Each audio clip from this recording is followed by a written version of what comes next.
नमस्कार, मैं रवीश कुमार। जज इस्तीफा देकर बीजेपी में शामिल हो रहे हैं। बीजेपी के सांसद अनंत हेगड़े कह रहे हैं 400 सीटें चाहिए क्योंकि संविधान बदलना है। चुनाव आयुक्त अरुण गोयल अपने पद से इस्तीफा दे रहे हैं। संवैधानिक व्यवस्था के बीजेपी के पानी में नमक की तरह घुल जाने के इस समय में जनता खबरदार ही नहीं होना चाहती है।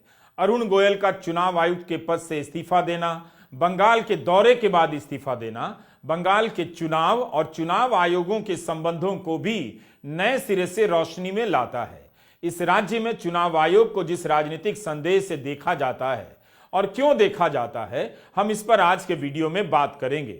जिस दिन चुनाव आयोग अपनी वेबसाइट पर इलेक्टोरल बॉन्ड की जानकारी प्रकाशित करेगा, उसी दिन दो नए चुनाव आयुक्तों की नियुक्ति के लिए कमेटी विचार कर रही होगी, जिसमें सरकार का ही बहुमत है। एक तरफ प्रधानमंत्री ही चुनेंगे कि चुनाव आयुक्त कौन होगा।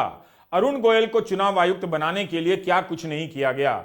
आईएएस की सेवा से उन्होंने वीआरएस लिया, रिटायर हुए और इसके 24 घंटे के भीतर चुनाव आयुक्त बना दिए गए।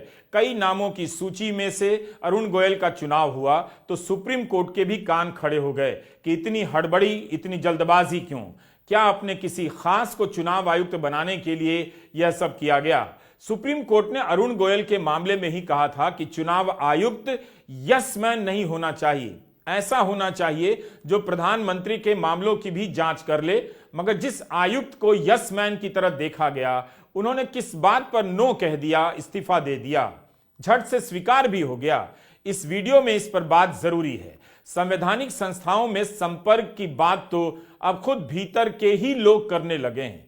अपने संपर्क की बात बाहर आकर बताने लगे हैं। इस तस्वीर को देखिए, संपर्कों की सारी सीमाएं टूट गई हैं। 4 दिन पहले तक जो शख्स जज था, वो कैसे प्रधानमंत्री के हाथ पर अपना सर झुका रहा है और प्रधानमंत्री मुस्कुरा रहे हैं।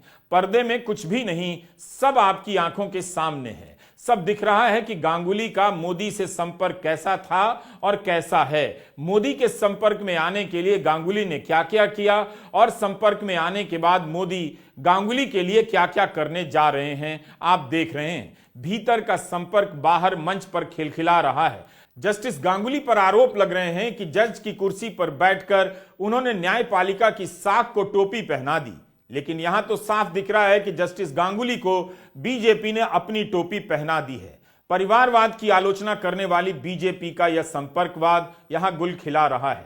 न्यायपालिका से लेकर चुनाव आयोग तक में घुन लग रहे हैं। एक ऐसे समय में जब इस जज के फैसले की समीक्षा की बात हो रही है, चुनाव आयुक्त के पद से अरुण गोयल के इस्तीफे को लेकर संदेह और चिंताएं बढ़ गई हैं। इस्तीफे के बाद ट्विटर पर कई लोग मजाक कर रहे हैं कि अरुण गोयल भाजपा के टिकट पर चुनाव लड़ सकते हैं। यह अपने आप में शर्मनाक है कि लोग चुनाव आयुक्त को लेकर इस तरह से देखने लगे हैं। हमें नहीं पता कि संवैधानिक पदों पर बैठे ऐसे कितने लोग बीजेपी के संपर्क में हैं और बीजेपी उनके संपर्क में। इस संपर्क के कारण और इस संपर्क को निभाने के लिए कितने लोगों को इन संस्थाओं पर बिठाया जाना है और वे लोग इस संपर्क की खातिर क्या क्या करने वाले हैं। निर्वाचन आयुक्त का इस्तीफा सामान्य घटना नहीं है।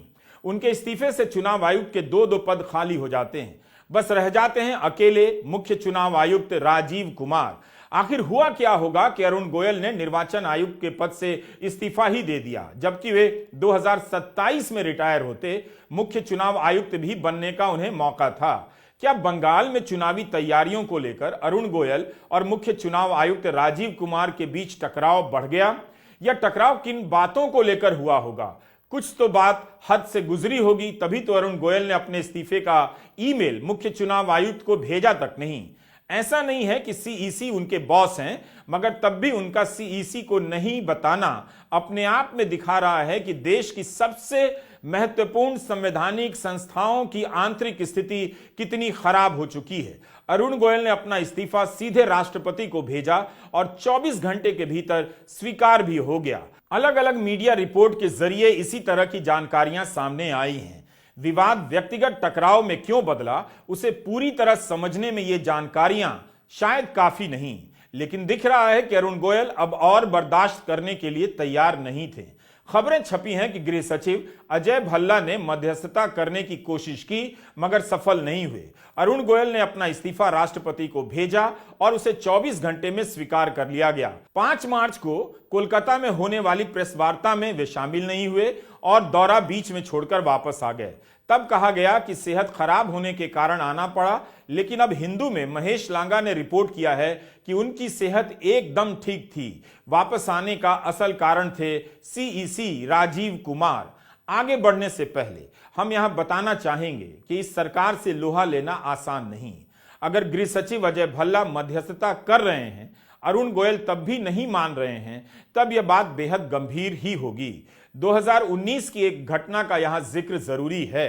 अशोक लवासा ने आचार संहिता के उल्लंघन के मामले में प्रधानमंत्री नरेंद्र मोदी को क्लीन चिट देने से इनकार कर दिया।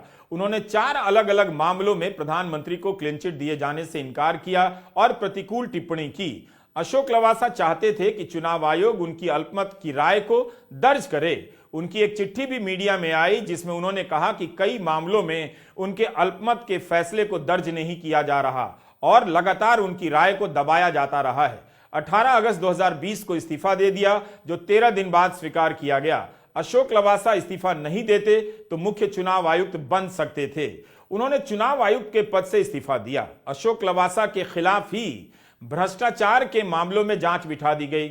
उनके बेटे से ईडी ने फेमा के केस में पूछताछ की। आरोप था कि उनकी कंपनी में मॉरिशस की एक कंपनी ने पैसा लगाया। उनकी पत्नी नोबल सिंघल लवासा की कुछ कंपनियों में हिस्सेदारी के बारे में आयकर विभाग ने उन्हें नोटिस दिया। पेगासस जासूसी कांड की रिपोर्ट में द वायर ने लिखा कि अशोक लवासा का फोन भी उस सूची में था जिन पर संभावित रूप से जासूसी सॉफ्टवेयर डाला गया था। अशोक लवासा के बाद अब अरुण गोयल का यह इस्तीफा हुआ है।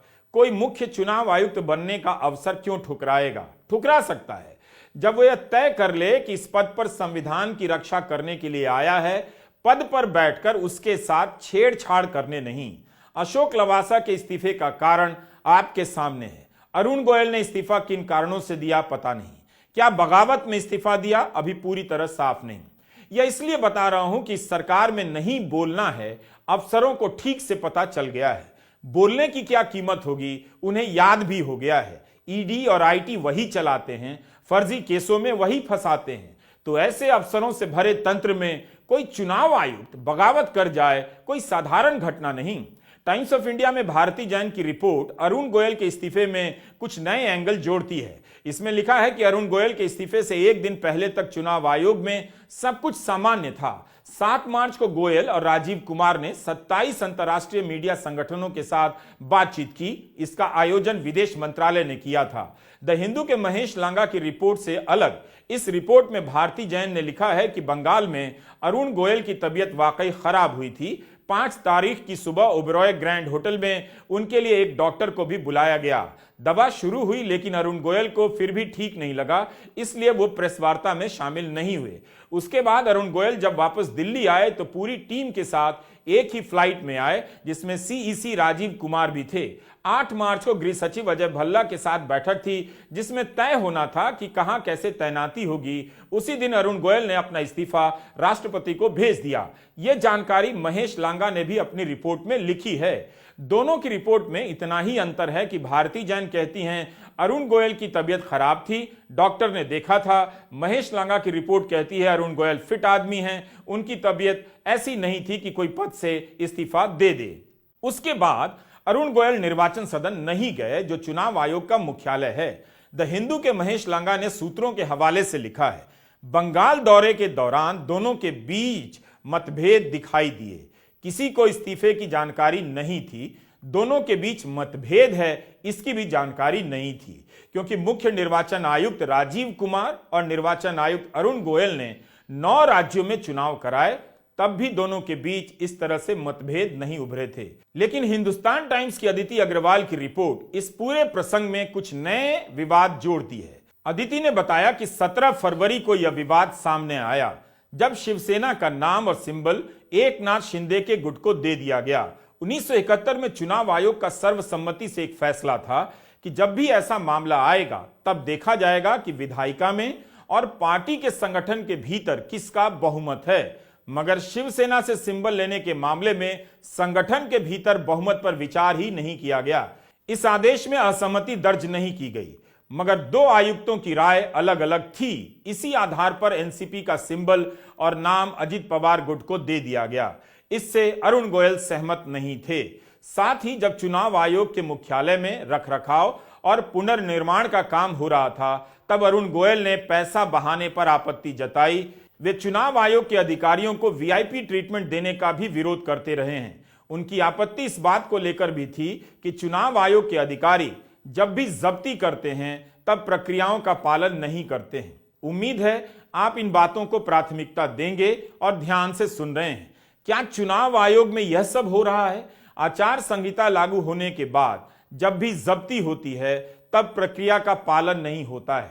तो क्या इन जब्तियों को राजनीतिक नजरिए से देखा जा सकता है? एक सवाल और है कि क्या विपक्ष के नेताओं को ज्यादा टारगेट किया जा रहा है? उम्मीद है अरुण गोयल अपनी जवाबदेही समझेंगे और सूत्रों के हवाले से छन कर आ रही इन सभी जानकारियों को देश हित में सार्वजनिक करेंगे। बंगाल की तैयारियों को लेकर अरुण गोयल और मुख्य चुनाव आयुक्त राजीव कुमार के बीच मतभेद की खबरें सभी जगह हैं। बंगाल में यह राजनीतिक मुद्दा भी बनने लगा है। कोलकाता में जनगर्जना रैली के दौरान ममता बनर्जी ने इस्तीफा देने वाले अरुण गोयल को सलामी दी। शुरुआत में ही ममता बनर्जी ने कहा, सबसे पहले इस्तीफा देने वाले चुनाव आयुक्त को सलाम करना चाहती हूं। न्यूज रिपोर्ट है कि कैसे वे बंगाल पर जबरन कब्जा करना चाहते हैं, लेकिन गोयल ने स्वीकार नहीं किया। इससे साबित होता है कि केंद्र चुनाव आयोग का इस्तेमाल कर रहा है। चुनाव आयोग बीजेपी सरकार के इशारे पर काम कर रहा है। मई 2021 में चुनाव जीतने के बाद विधानसभा में पहली बार बोलते हुए ममता बनर्जी ने कहा था, चुनाव आयोग मदद ना करता तो भाजपा को 30 सीटें भी ना आती। इस चुनाव में आयोग की नाक के नीचे रिगिंग हुई है। उन्होंने मांग की कि फौरन चुनावी सुधार किए जाएं, नहीं तो देश का लोकतांत्रिक ढांचा खतरे में होगा। उस चुनाव में टीएमसी ही नहीं, वामपंथी दलों ने भी शिकायत की थी कि मतदान केंद्रों पर हुड़दंग हुआ है और चुनावी प्रक्रियाओं की अवहेलना हुई है। आरोप लगाया गया कि गुंडों ने बूथों पर कब्जा कर लिया और चुनावी मशीनरी और पुलिस चुपचाप देखती रही। बंगाल में ईडी और जांच एजेंसियों का प्रकोप पहले से रहा है। तृणमूल नेताओं के यहां छापे मारना, जेल में डालना, फिर बीजेपी में बुला लेना। जब से जस्टिस गांगुली इस्तीफा देकर बीजेपी में आए हैं, तब से यह भी चर्चा चल पड़ी है कि कोर्ट का इस्तेमाल होने लगा है। चुनाव आयोग को लेकर पहले से ही चर्चा चलती रही है, मगर बंगाल के दौरे से लौटकर इस्तीफा देने से चुनाव आयोग को फिर से उसी संदेह की नजरों से देखा जा रहा है। 2019 के लोकसभा चुनाव में बंगाल में 7 चरणों में मतदान हुए। हर चरण में धीरे धीरे केंद्रीय बलों की तैनाती बढ़ा दी गई। प्रथम चरण में 50% बूथों पर तैनाती की गई। चौथे चरण तक आते आते 98% बूथों पर तैनाती कर दी गई। भाजपा ने केंद्रीय बलों की तैनाती का स्वागत किया, लेकिन विपक्षी दलों ने कहा था उन्हीं केंद्रों से ज्यादा शिकायतें आई हैं जहां केंद्रीय बल तैनात है। विधानसभा चुनावों के दौरान बढ़ी हुई तैनाती को लेकर रिपोर्ट आने लगी तो खुद चुनाव आयोग को सामने आकर कहना पड़ा कि केंद्रीय बलों की तैनाती आम प्रक्रिया है, सभी राज्यों में होती है। 2016 में विधानसभा की 294 सीटों के लिए मतदान 7 चरणों में कराए गए। 2021 में 8 चरणों में 27 मार्च 2021 से लेकर 29 अप्रैल 2021 के बीच किसी चरण में 31 सीटें थी तो किसी चरण में 35 सीटों पर मतदान हुआ। 2 मई को वोटों की गिनती हुई। 5वें चरण के लिए अप्रत्याशित रूप से 853 कंपनियां तैनात की गई थीं, जबकि केवल 45 सीटों के लिए मतदान हुए। एक राज्य में चुनाव संपन्न होने में 1 महीना लगाया गया। 2016 की तुलना में 2021 में बीजेपी की सीटें बढ़ गईं, मगर ममता बनर्जी की जीत पहले से भी बड़ी हो गई। पिछले चुनाव के मुकाबले 2 सीटें ज्यादा जीती और वोट शेयर में भी 3% का इजाफा हुआ। चुनाव आते ही बंगाल अलग दिखाया जाने लगता है। कंपनियों की तैनाती की संख्या इस तरह से बताई जाती है जैसे भारत का सबसे अशांत और अराजक राज्य बंगाल है। यही नहीं, 7 से लेकर 8 चरणों में लोकसभा और विधानसभा के लिए मतदान कराए गए। अरुण गोयल के इस्तीफे ने बंगाल की राजनीति में चुनाव आयोग को फिर से मुद्दा बनाया है। अधिसूचना के समय ही पता चलेगा इस बार बंगाल को लेकर चुनाव आयोग की तैयारी किस तरह की है। अरुण गोयल का इस्तीफा बंगाल से लौटने के बाद हुआ है, इसलिए इन संदर्भों को आप किनारे नहीं कर सकते। यह मामला असाधारण है, बता रहा है कि चुनाव आयोग जैसी संवैधानिक संस्थाओं के भीतर भी घुन लगने लगा है। आपको याद दिलाना चाहते हैं, जब अरुण गोयल चुनाव आयुक्त बनाए गए तब चुनाव आयुक्त का पद 6 महीने से खाली था। इतने लंबे समय से चुनाव आयुक्त का पद खाली रहे, यह ठीक बात तो नहीं। तो इस बात को लेकर सुप्रीम कोर्ट की संविधान पीठ के सामने सुनवाई चल रही थी, तभी अरुण गोयल की फटाफट नियुक्ति कर दी जाती है। ये वही अरुण गोयल हैं जिनके चयन को मिली चुनौती की सुनवाई के दौरान सुप्रीम कोर्ट ने कहा कि हमें ऐसे चुनाव आयुक्त चाहिए जो यस मैन ना बने, जो घुटनों पर रेंगे नहीं, बल्कि जरूरत पड़े तो प्रधानमंत्री पर भी कार्रवाई करें। एडीआर ने उनकी नियुक्ति के खिलाफ याचिका दायर की थी और प्रशांत भूषण ही वकील थे। कहा कि जिस तरह से अरुण गोयल की नियुक्ति हुई है उससे चुनाव आयोग की स्वायत्तता और स्वतंत्रता प्रभावित हुई है। सुप्रीम कोर्ट ने भी हैरानी जताई कि इनके चयन में इतनी जल्दबाजी क्यों मचाई गई। कोर्ट ने सरकार से 24 घंटे के भीतर जानकारी मांगी कि बताइए यह सब कैसे हुआ। जस्टिस अनिरुद्ध बोस ने कहा कि चयन को लेकर कोई नियम नहीं है, लेकिन हम देखना चाहते हैं कि क्या आपकी प्रक्रिया से ऐसे व्यक्ति का चुनाव हो सकता है जो स्वतंत्र हो। सरकार का यह तर्क था कि 4 अफसरों के बैच में वे सबसे युवा हैं, इसलिए उनका चयन ठीक रहेगा ताकि वो लंबे समय तक पदभार संभाल सकें। उस समय प्रशांत भूषण ने कहा कि 1985 के उनके बैच में कई अफसर उनसे भी युवा हैं, उनके नाम पर विचार नहीं किया गया। अब उन्होंने ही इस्तीफा दे दिया है। क्या फायदा हुआ युवा अफसर को चुनने का? अरुण गोयल का कार्यकाल 2027 तक था, लेकिन 3 साल पहले ही इस्तीफा दे गए। जिस व्यक्ति के चयन पर यह कहा गया कि चुनाव आयुक्त घुटनों के बल ना रहेंगे, उस व्यक्ति का अचानक इस्तीफा देना क्या इशारा कर रहा है? क्या कहा गया या खुद से इस्तीफा दे गए? अगर उन पर किसी भी तरह का दबाव बनाया जा रहा था तो सवाल है, पिछले साल 9 राज्यों में चुनाव हुए, क्या उन पर तब भी दबाव बनाया गया? क्या वो झुक गए थे या विरोध किया था? सुप्रीम कोर्ट ने चुनाव आयुक्त की नियुक्ति की एक व्यवस्था बनाई थी, सरकार ने उसे रद्द कर दी और संसद से नया कानून बना लाई। इस कानून के तहत पहली बार चुनाव आयुक्त की नियुक्ति होनी है, क्योंकि अनूप चंद्र पांडे चुनाव आयुक्त के पद से रिटायर हो चुके हैं। अब अरुण गोयल का इस्तीफा मंजूर हो चुका है, तो अब नए कानून के अनुसार प्रधानमंत्री 2-2 चुनाव आयुक्तों की नियुक्ति तय करेंगे। जो कमेटी फैसला करेगी उसमें बहुमत सरकार का। अनूप चंद्र पांडे को रिटायर हुए 23 दिन हो गए हैं। कायदे से उनके रिटायरमेंट के पहले या साथ के साथ नियुक्ति हो जानी चाहिए थी, खासकर तब जब 2024 के चुनाव की तैयारी होनी है और अधिसूचना जारी होनी है। नए आयुक्तों की नियुक्ति पर सबकी नजर होनी चाहिए।